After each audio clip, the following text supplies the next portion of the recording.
अस्सलाम वालेकुम बच्चों, कैसे हैं आप सब लोग। आज हम डिस्कस करेंगे D2 बुक का एक्सरसाइज 1A का question number 15। Question number 15 advance level का है, तो काइंडली बहुत ध्यान से और बहुत गौर से देखना है। अच्छा, इसमें क्वेश्चन बुक आपके पास है, क्वेश्चन आप लोगों के पास होगा। मैं क्वेश्चन नहीं लिख रही हूँ, क्वेश्चन मैं रीड कर लेती हूँ। स्टेटमेंट बहुत ध्यान से पढ़ें। The total monthly income $D, मतलब मंथली इनकम उन्होंने $D के अकॉर्डिंग सपोज की है of a salesman who sells tyres consist of a basic salary of $600, a variable amount of which depends on a number of tires he sells. For each tire he sells he receives $8. Basically इन्होंने कहा है कि monthly income उन्होंने suppose की है, monthly income किसी बंदे की जो है, एक सेल्समैन की मंथली इनकम क्या है, इन्होंने सपोज की है जो फिक्स अमाउंट होता है ना, वो $D है। ठीक है, लेकिन उसमें क्या करना है, उसे वो $D हमने सपोज की है, और $D का D इज इक्वल्स टू क्या है, 600। तो उसका सब एग्जैक्ट अमाउंट है जो उसे मिलना ही मिलना है, मतलब जो उसकी सर्विस का है। लेकिन जितने वो टायर सेल करता है, टायर सेल करने का है ना, उसमें कमीशन मिलता है। मतलब एक टायर सेल करा तो उसमें $8 मिल गए, दो टायर सेल किए तो उसमें 8 मल्टीप्लाई बाई 2, तो ये 600 अमाउंट तो उसे मिलेगा मिलेगा लाजमी। लेकिन उसके अलावा क्या चीज़ मिलेगी, 800 number of tyres multiply by N. N is equals to, let suppose, मैंने ये लिखा नहीं, लिखना चाहिए था पहले। N is equals to number of tyres he sells. तो जो कि वो सेल करेगा वो एन, मैंने इसलिए सपोज, एक्स भी सपोज कर सकती थी, लेकिन मैंने एन स्पेशली इसलिए सपोज किया, आगे आप पढ़ोगे तो पता लग जाएगा। तो हमारी जो है मंथली इनकम क्या है इस बंदे की, तो आप $600 तो उसे मिलने ही मिलना है, लेकिन उसके अलावा जो उसे मिलेंगे 8 मल्टीप्लाई बाई एन, यानी 8n कर सकते हैं आप इसको। मैं सिर्फ अलग अलग मल्टीप्लिकेशन के सिम्बल्स इसलिए लगा के दिखा रही हूँ आपको, ताकि आपको प्रॉब्लम ना हो। अब आप इसे ब्रैकेट में लिख लें, डॉलर को या दोनों में लगा लें, डज मैटर। ठीक है, ये हो गया हमारी मंथली इनकम। अब इन्होंने बताया है हम लोगों को, सबसे पहले हमें क्या, अब हमें फर्स्ट इक्वेशन दी हुई, फर्स्ट दिया हुआ है। अब पहले हम लोग लास्ट क्वेश्चन में क्या करते थे, सबसे पहले हम इक्वेशन निकालते थे, मतलब हम फॉर्मूला निकालते थे सबसे पहले, ऐसे ही होता था ना। लेकिन अब हम क्या निकालेंगे, सबसे पहले इन्होंने क्या कहा है, if the salesman sells 95 tyres in a particular month find his total monthly income.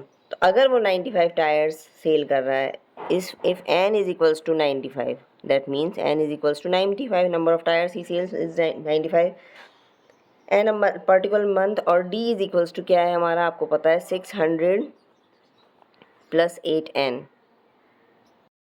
तो अब इसकी अकॉर्डिंग टू दिस फॉर्मूला, तो इसकी इनकम क्या होगी, 600 plus 8 multiply by 95। Okay, 600 plus 8 multiply by 95 होगा 760। आप मल्टीप्लिकेशन करके देख लेना, इन दोनों को प्लस करेंगे तो आएगा $1360। तो ये उसका मंथली इनकम होगी अगर वो 95 टायर सेल करता है एक महीने में। ओके, अब सेकंड हमारा क्या क्वेश्चन है, सेकंड है, if the salesman's monthly income for particular month is $1680, calculate the number of tyres he sells in that month. तो ये बहुत ही सिंपल है, यही वाला फॉर्मूला हमें अप्लाई करना है। हमारे पास क्या था, डी इज इक्वल, हमें इन्होंने इन्होंने हमें क्या दिया हुआ है, गिवन दिया हुआ है $1680। इसमें इन्होंने टोटल मंथली इनकम दी हुई है, एन नंबर ऑफ टायर्स हमें फाइंड आउट करने हैं। तो हमें बहुत सिंपल है, इसमें कुछ भी नहीं है, इसमें घबराना नहीं है, बस थोड़ा सा लंबा क्वेश्चन है बट बहुत इजी है। ये हमेशा याद रखना, ये इतना कॉम्प्लिकेटेड नहीं है, ये हम वही चीज़ें हैं जो हम बचपन से करते आ रहे हैं। तो ये क्या है, हमें यही इक्वेशन लिखनी है। अगर मैं इसको d is equals to 600 plus 8n लिख दूँ तो कोई प्रॉब्लम नहीं होनी चाहिए। तो ये हम यहाँ पर d की जगह लिख देंगे, ठीक है, is equals to 600 plus 8n। तो मैं 8n इधर, अगर मैं 8n यहाँ पर 600 इधर चला जाएगा, 1680 minus 600 is equals to 8n। अच्छा, वैसे मेरी ये गलती है कि इज इक्वल्स टू के नीचे इज इक्वल्स टू ये आता है, मैंने थोड़ी सी गलती मिस्टेक कर दी। तो इसमें क्या होगा, इसका क्या होगा 1080 इज इक्वल्स टू 8n। अगर मैं 8n इधर कर दूँ 1080 इधर कर दूँ कोई प्रॉब्लम तो नहीं होगा। n is equals to 1080 upon 8 is equals to 135। That means n is equals to number of tyres. देखो ये तो है कि जो चीज़ अगर नंबर ऑफ़ टायर्स बढ़े हैं, सैलरी अगर उसकी बढ़ी है, अमाउंट मंथली सैलरी उसकी बढ़ी है, तो ऑफकोर्स नंबर ऑफ़ टायर्स भी उसमें बढ़ाए होंगे। 95 थे तो 1360 थी, अब 1680 है, तो that means number of tyres उसकी सेलिंग के ज़्यादा ही होंगे। ये तो हमें पता ही था, लेकिन इसलिए हम लोगों ने कैलकुलेट करके इसका n नंबर ऑफ़ टायर्स हमें पता लग गया है 135 है। ये हमारा सेकंड पॉइंट भी हमें आराम से पता लग गया है। अब हमें क्या करना है, थर्ड क्वेश्चन में क्या है, right down a formula connecting d and n where is n is the number of tyres in the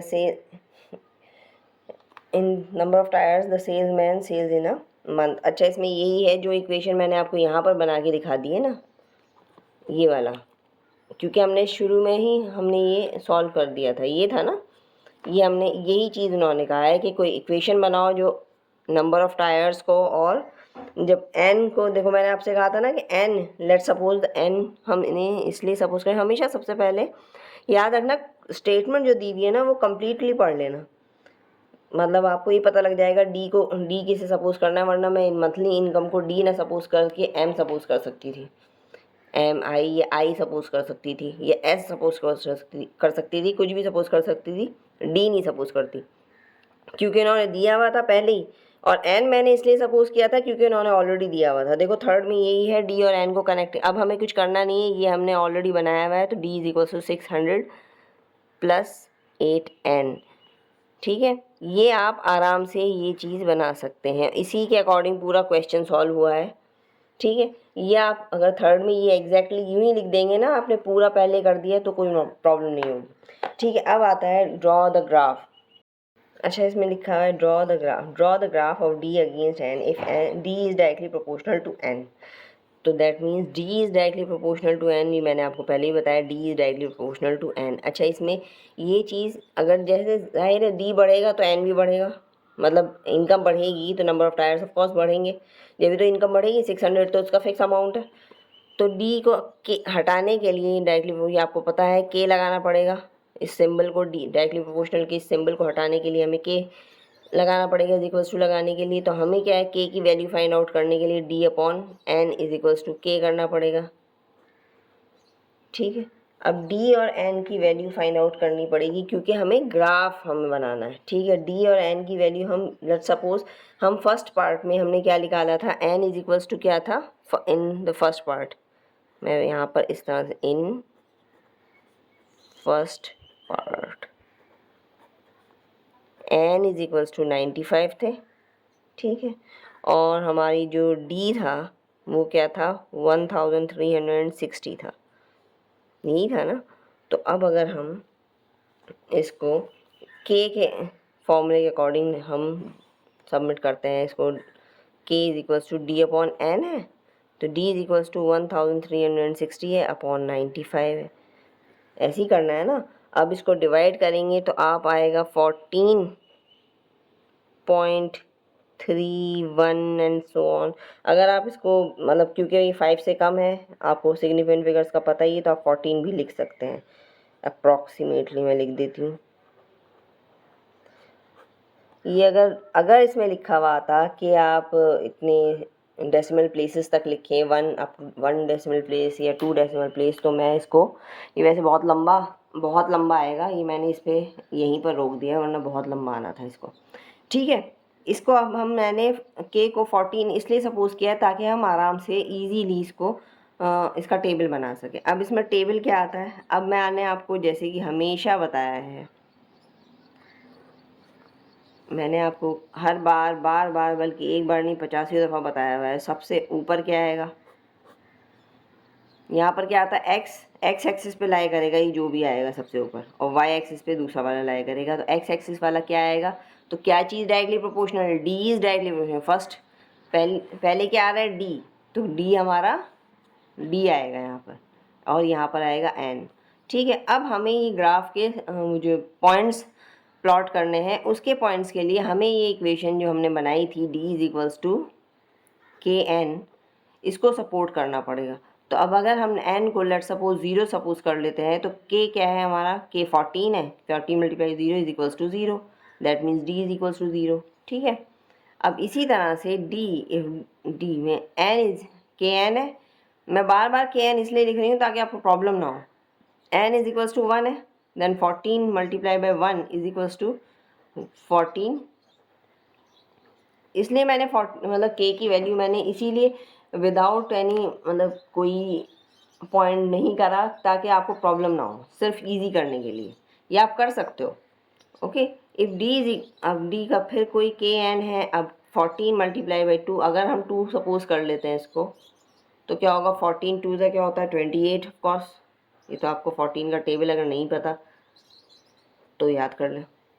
D is equals to क्या है, K multiply by N, and if N is equals to suppose करो 3, तो 14 3 का कितना होता है 42, if I am not wrong. तो ये आपके हो गए हैं ये अलग अलग पॉइंट्स, ये आपको ग्राफ में प्लॉट करने हैं। पॉइंट्स मैंने आपको बता दिए हैं, ग्राफ में आप खुद प्लॉट करें।